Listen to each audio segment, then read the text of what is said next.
Donald Trump. It's just me, Paula Poundstone. I was just playing with the cats. Could I ask you a question? Was FBI Director Kash Patel scrapbooking during his questioning by Senator Van Hollen at his Senate committee hearing last week?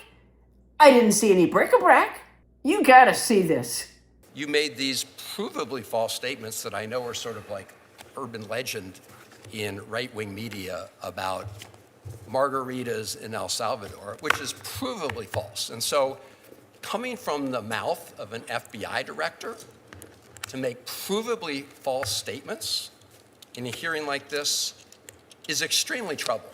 And it leads me to ask whether or not the other things you've been saying are false statements. And so because that's a provably false statement. You made a couple others that are provably false. And this is from the mouth of the FBI director. The only one that made false statements is you. My final question to you, Mr. Director, is do you know that it is a crime to lie to Congress? Do you know that? That's my last question. And that's what I want to talk to you about. Please tell me he wasn't reading his answers off of those cards and papers. When Senator Van Hollen asked him perfectly reasonable questions about his drinking habits, given what we've seen, and the level of responsibility of the FBI director job, his consistent answer was, I don't, but you do.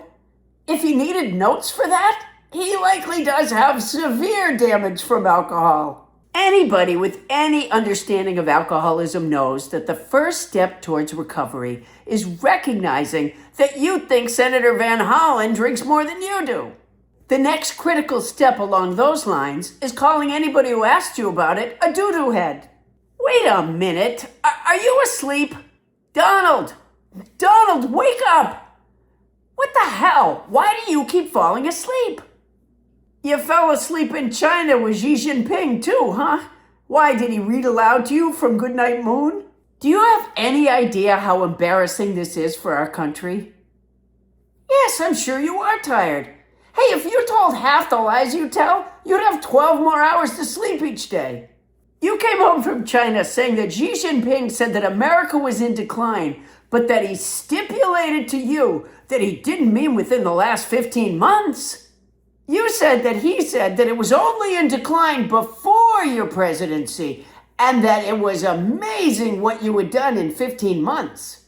But wait, he reportedly said to you that he hoped our countries could avoid something called the Thucydides trap, which is, according to Heather Cox Richardson, a theory that holds that when a rising power threatens to replace an existing power, the conflict between the two tends to spark a war. Well, Xi sees China as the rising power, in which case, in this scenario that he's concerned about, America is not rising. So he did not say that you've worked miracles, or whatever it was you said he said, and you could have gotten in a nap instead of saying that.